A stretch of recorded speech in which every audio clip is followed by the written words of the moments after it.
Hoy vamos a platicar de cuál debe ser el rol que debemos jugar en tener mejores ciudades.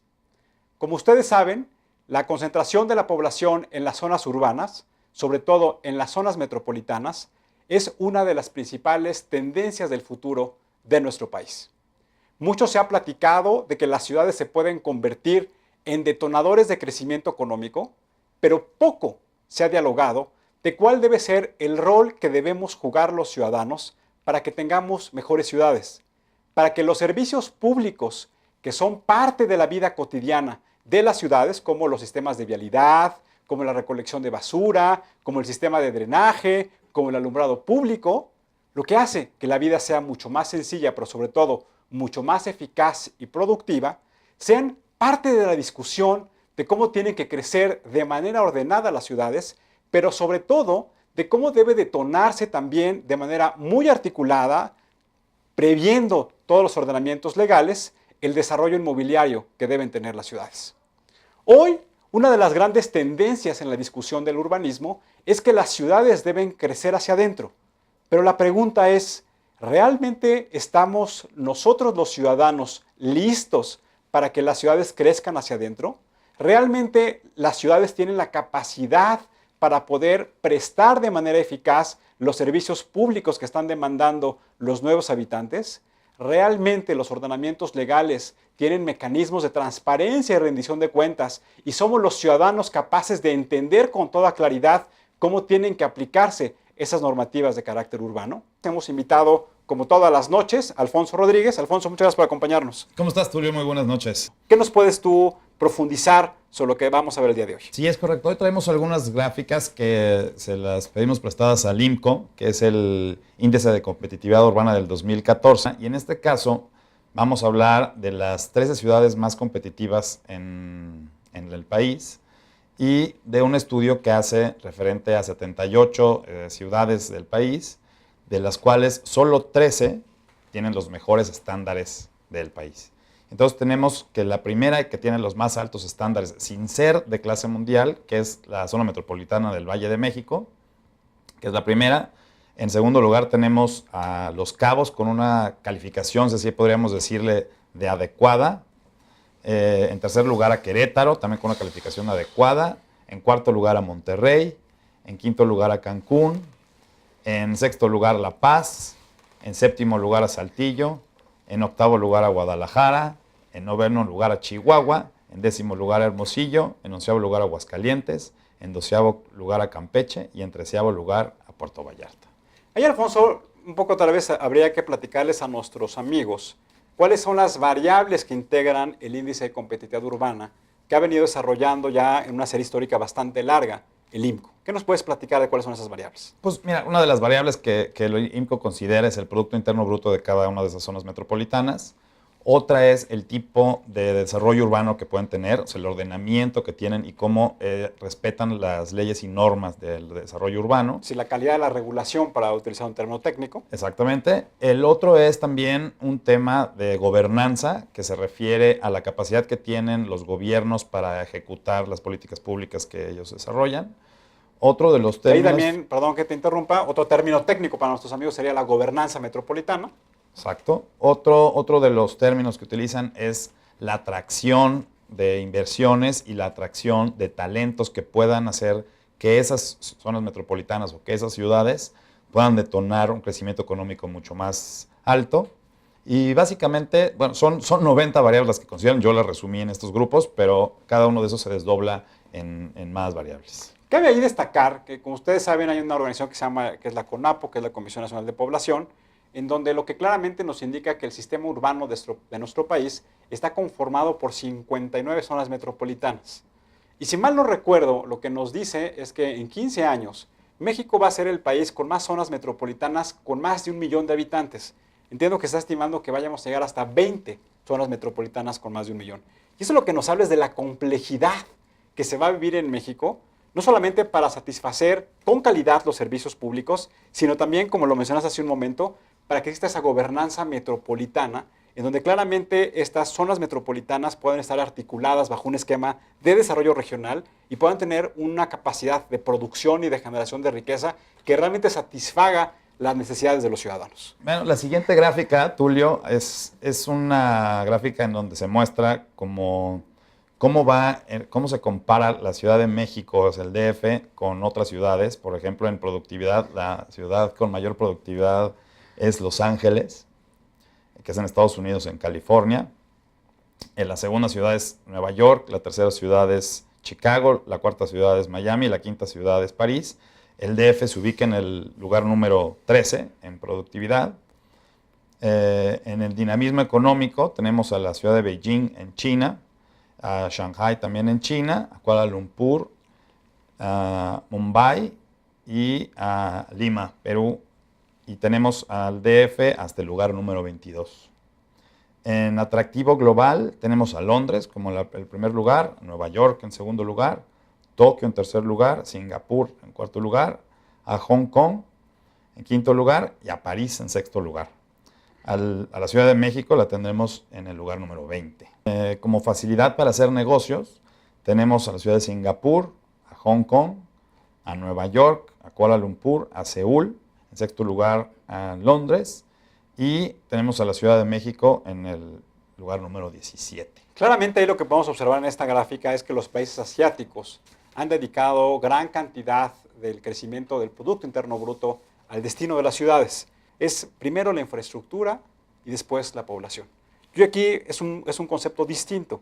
Primero la población y después, con el paso de los años, viene la infraestructura y el equipamiento urbano. En la siguiente gráfica, Tulio, estamos hablando ya de las 20 ciudades que tienen el peor tráfico. Y aquí vemos claramente que la Ciudad de México es la segunda ciudad con mayor tráfico en el país, en el mundo, perdón. La primera es la ciudad de Estambul, la tercera es el Río de Janeiro, la cuarta Moscú, y el quinto Salvador en Brasil, y el sexto Recife en Brasil. Esta es la última gráfica y es muy breve.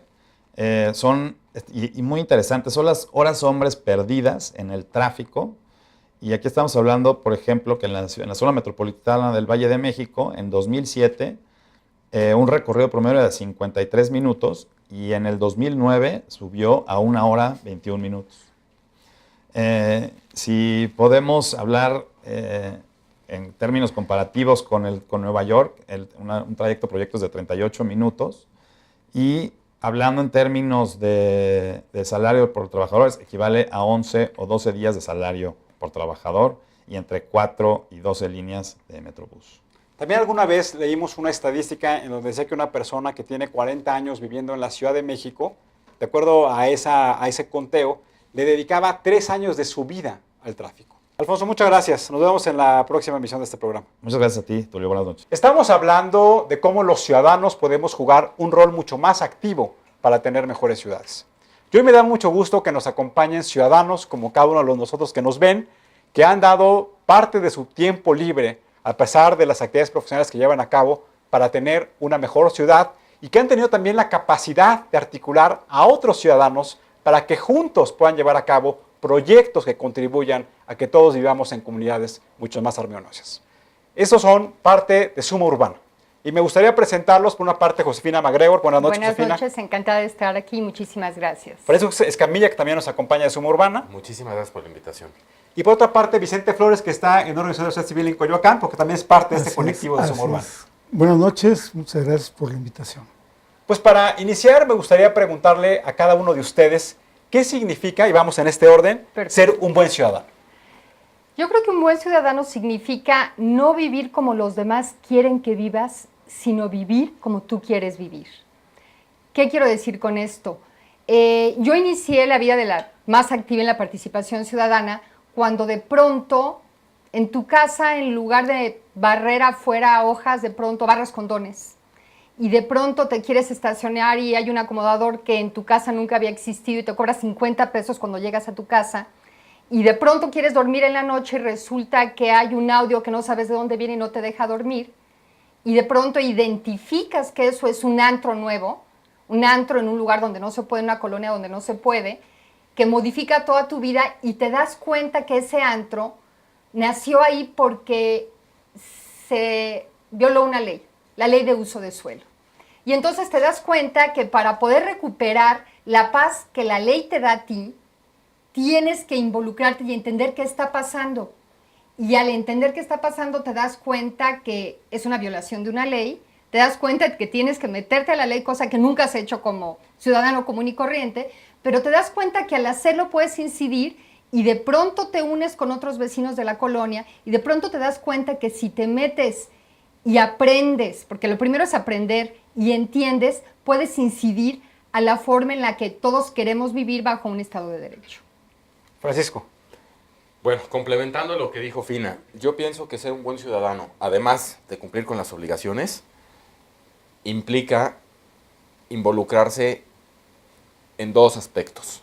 En uno, cualquiera, que el ciudadano le guste, que repercuta en su entorno local, ¿no? Cualquier actividad en la que su desempeño beneficie al entorno inmediato, a los más cercanos. Y número dos, en uno que tenga repercusión nacional. No quiero decir que se pueda cambiar todo desde el lugar donde uno está, pero sí participar en una actividad en la que la repercusión sea de nivel nacional. Por ejemplo, se me ocurre la educación. Vicente. Un buen ciudadano, yo creo que hay dos cuestiones muy importantes. La primera, saber y conocer lo que son, cómo funciona nuestra sociedad, cómo funcionan nuestras leyes, nuestro país. Y segundo, ser exigente con las autoridades porque se tiene que cumplir lo que está planteado en nuestras leyes. ¿Cómo nace Suma Urbana? Yo creo que el nombre claramente dice es la búsqueda de voluntades y que muchos ciudadanos con este efecto de contagio que ustedes también que pretenden, como es el caso de este programa, Claro, que vayan sumándose mucho más para llevar a cabo las causas. ¿Cómo nace? ¿Cuáles son las principales actividades que lleva a cabo? Suma Urbana nace de un ejercicio de un grupo de ciudadanos que vivimos en San Ángel, donde empezó a haber modificaciones de uso de suelo ilegales y nosotros trabajamos mucho para promover las cuestiones históricas y patrimoniales de la zona con los 5 museos que hay. Entonces empiezas a averiguar, ¿no? ¿Qué puedo hacer para defender San Ángel? Bueno, pues hay una cosa que se llama uso de suelo. Oye, ¿quién me puede explicar? No, hombre, hay un vecino ahí que se llama Enrique Fernández de Valle que es buenísimo. Oye, pues vamos a invitarle un cafecito. Oye, pero esto también se involucra con cuestiones históricas. No, hombre, hay otra vecina de otra colonia. Y de pronto, pues nos reunimos un grupo de 14 o 15 vecinos. Unos eran nuestros maestros, otros éramos los que aprendimos de ellos. Aprendimos a hacer que la ley fuera entendible para todos. ¿Por qué? Porque empezamos a tener algunos éxitos aislados en términos de protección del patrimonio de áreas verdes y entonces la gente decía, oye, ¿cómo le hicieron los de San Ángel? No, hombre, vente que te explico. Ya emocionado uno porque le entiende, ¿no? Porque es bien difícil. Entonces cuando le entiendes, wow, te emocionas. Él es uno de mis maestros. Pero yo feliz, ¿verdad? Ah, ya le entiendo, entonces vengan que les explico. Ya él me corregía. Pero así, entonces, ¿qué sucede? Que se crea un efecto positivo, como de este círculo virtuoso, en donde tú vas entendiendo, le vas explicando a otros. Pero llegó un momento en que esta ciudad se convirtió en algo tan complicado, que eran tantas las solicitudes de ayuda que nos rebasó. Entonces nos sentamos un grupo y dijimos, bueno, vamos a darle un nombre ya formal a lo que hacemos. Pues, ¿quiénes somos? Suma Urbana. Sí, porque es la suma de todos. Ok, Suma Urbana y creamos una asociación. ¿Cómo le vamos a hacer? Y decidimos desarrollar nosotros mismos talleres para explicar la ley de desarrollo urbano, el reglamento de construcciones, la ley de protección ambiental, las sanciones penales a funcionarios, el reglamento de construcciones, todo. Y entonces invitamos, ya se hizo una red grandísima, y entonces invitamos a gente de todas las delegaciones, como de 60 colonias. Vienen ellos, toman el curso, preguntan sus dudas, es a nivel profesional, y ellos van y lo replican en sus colonias. ¿Qué es lo que tenemos que hacer los ciudadanos para lograr una ciudad ordenada? Bueno, lo primero que hay que hacer es saber qué tipo de orden hay. Sí hay un orden, hay una normatividad establecida, precisa y clara, que está perfectamente estructurada, pero que no está respetada. El paso que hay que dar primero es, bueno, ¿qué normatividad hay? ¿Cómo está estructurada? Lo primero que se viene a la mente cuando se habla de la Ciudad de México, de la planeación urbana, es que hay una ley de desarrollo urbano. Esa ley de desarrollo urbano establece los criterios generales de cómo va a darse el crecimiento de la ciudad y el funcionamiento de la ciudad. Se instrumenta a través de un reglamento, que esa es la parte operativa de la ley. Y a partir de ahí se forman o se establecen y se definen programas de desarrollo urbano. El general de toda la ciudad trata aspectos de las vialidades primarias, de las circulaciones, de los anuncios y de muchísimas cosas a nivel general, a nivel ciudad. Después baja en cuanto a tamaño, en cuanto a zona geográfica, al siguiente módulo, que es la delegación, el programa delegacional, que vale la pena hacer hincapié en la palabra programa. Programa no quiere decir que son buenos deseos. Programa no quiere decir que así nos gustaría que fuera. No, es un instrumento legal vinculatorio. Es decir, lo que ahí está establecido tiene que ser respetado por todos, empezando por la autoridad. El uso de suelo es el instrumento con el que se garantizan los aspectos más importantes de la calidad de vida de todo ciudadano, y que son el giro permitido, la altura permitida, el área libre permeable y la densidad. Es decir, si nos ponemos a pensar, el 99.9% de los problemas que padecemos los ciudadanos están relacionados con una falta de respeto, con una violación al uso de suelo. Alturas. ¿Por qué son importantes las alturas? Porque desde luego tienen que ver con el número de usuarios, pero también tienen que ver con la estética urbana. El 75% del agua que consumimos en esta ciudad se extrae de los mantos acuíferos. Eso quiere decir que si solo le estamos sacando y sacando agua, los asentamientos van a ser cada vez peores y, en consecuencia, las caídas de edificios y todo lo que viene de la mano, ¿no? Entonces, hay que dejar área libre permeable por eso, porque es permeable, para que el agua de lluvia se infiltre y realimente los mantos acuíferos. Entonces, ahí dejamos el punto de el área libre. Y por último, la densidad. La densidad es, por cada metro cuadrado de terreno que yo tengo, ¿cuánto puedo construir? Es decir, puede ser media, alta, baja, muy baja o de tratamiento especial. Y eso nos da una idea de cuántas viviendas puede llegar a haber en cada predio, en consecuencia en cada cuadra, en consecuencia en cada manzana, hasta completar colonias. ¿Qué es lo que hace Suma Urbana para poder provocar y para poder capacitar a que los ciudadanos comunes y corrientes con los que estamos sentados en esta mesa seamos realmente vigilantes del desarrollo urbano de nuestra ciudad? Nosotros nos hemos vuelto receptores de las preguntas y de las inquietudes de muchísimos grupos. Entonces, lo que hacemos es, de alguna manera, procesar la información, tratar de digerirla y ponerla en un lenguaje sencillo y circularla por redes sociales, Twitter, Facebook, correos electrónicos, diciendo, este problema hay en esta colonia, se resolvió así, si tienes algo similar puedes hacer esto. Entonces, lo que tratamos es como de sumar las inquietudes de todos y resolverlas. Y últimamente también lo que hemos hecho hace unos 4 o 5 años ya, nos llegan iniciativas de ley de desarrollo urbano, que tienen que ver con el patrimonio, que tienen que ver con las áreas verdes, las analizamos y damos nuestra opinión en redes sociales.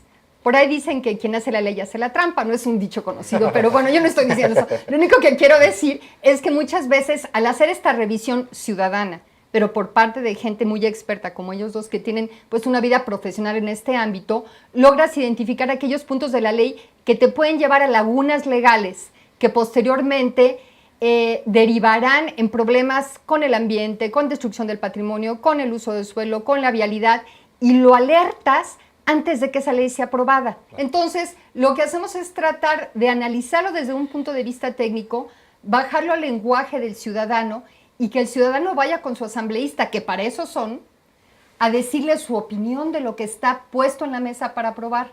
Y se ha logrado cosas espectacularmente maravillosas con ello. Ahora, son dos aspectos. Una es la legislación y la otra es cómo se aplica la legislación. Sí. ¿Qué sugerencias nos das para que los ciudadanos comunes y corrientes como nosotros seamos vigilantes y estemos identificando cómo no se está aplicando de manera rigurosa la legislación? Bueno, lo primero que pueden hacer es acercarse a los cursos de Suma Urbana. Suma Urbana. Invítalos, ¿dónde se pueden inscribir? Invitamos a todos, siguiéndonos en Facebook o en Twitter, que se pongan en contacto con nosotros y que si tienen algún tema que en particular les preocupe o les interese, nos lo hagan saber y lo más probable es que podamos hacer un curso de la materia específica. Ahora, tenemos unos que ya están estructurados. Si les interesan, pues también son bienvenidos.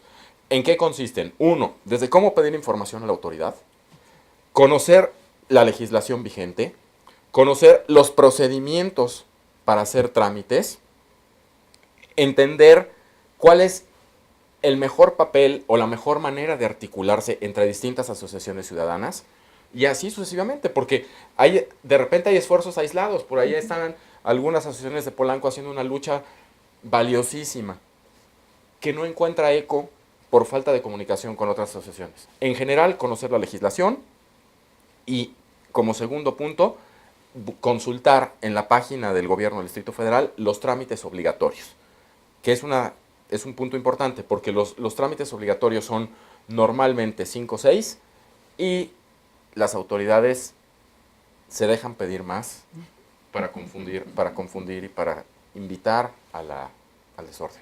Muchas gracias, buenas noches, Gracias. nos vemos en la próxima emisión. Muchísimas gracias. Y recuerden, ante todo, seamos buenos ciudadanos.